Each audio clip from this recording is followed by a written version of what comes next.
Leather creaked as Samantha Forster swung onto her horse's back and tested the saddle's position.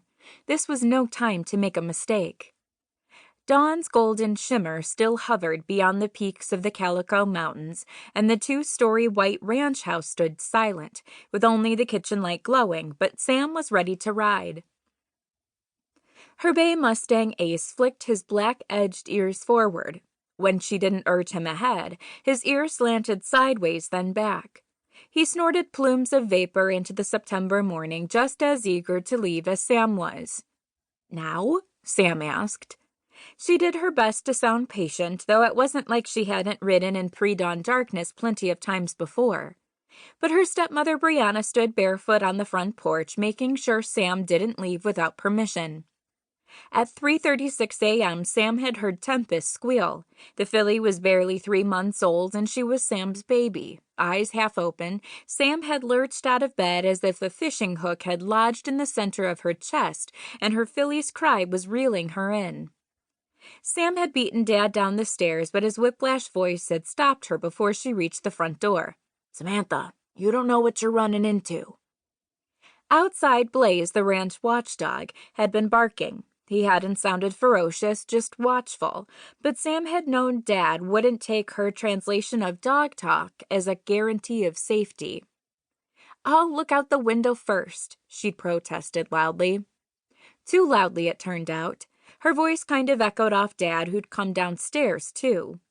Sam pushed back the curtains covering the window over the kitchen sink and stared toward Tempest's corral. Dad stood just inches behind Sam, but he let her look first.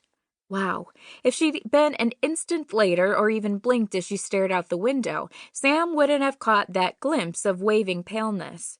If she hadn't dreamed of the phantom's moonlight visit almost every night, the saddle horse's neighing and dark sunshine's circling hoofbeats wouldn't have made her stare past Tempest's pasture to see the silver stallion dash up the hillside away from civilization. "Dad, did you see?" "I saw him. Can't think of one good thing about him lurking around like that either." Sam had stared at her father in disbelief. Even though he'd seen the phantom too, Dad had actually snorted when she'd insisted she had to ride after the stallion. He'd forbidden her to leave until daybreak, and he hadn't been nice about it. Her disappointment didn't affect him either. "But Dad," Sam had moaned as he turned away from her and started back to his bedroom. "Quit your sighing, Samantha," he'd said. "I can feel the draft from here." Then he'd continued back upstairs without another word, despite the excitement that kept their saddle horses neighing and restless all night long. Sam had stayed downstairs. She wouldn't disobey Dad, but her mind kept planning her escape as if she would. There'd been no chance to sneak out anyway. Brianna, restless herself in her last months of pregnancy, had stayed up to study maps as big as beach blankets, which she'd spread out on the kitchen table. Just the same, Sam had gotten dressed and saddled Ace in the darkness, making sure the latigo strap that held the saddle in place lay flat and snug. She'd taken a stupid dive out of the saddle a few days ago. Since then, Ace seemed to be waiting for another mistake. Like the one she kept picturing right now, Sam thought. She should not be imagining herself leaning low on Ace's neck, urging him into a rash and reckless gallop up the rise, along the ridge, and after the phantom. She should be keeping her eyes focused on Brianna, who had appointed herself clock boss. "I don't know what you hope to accomplish," Brianna said finally, pulling her robe a little closer. "There must be a reason the phantom was here," Sam explained. "He almost never crosses over to our side of the river. Please, can I go now?" A rooster scratched the dirt noisily, then hopped to the hen house roof, fluttered his feathers, and gave a rusty crow.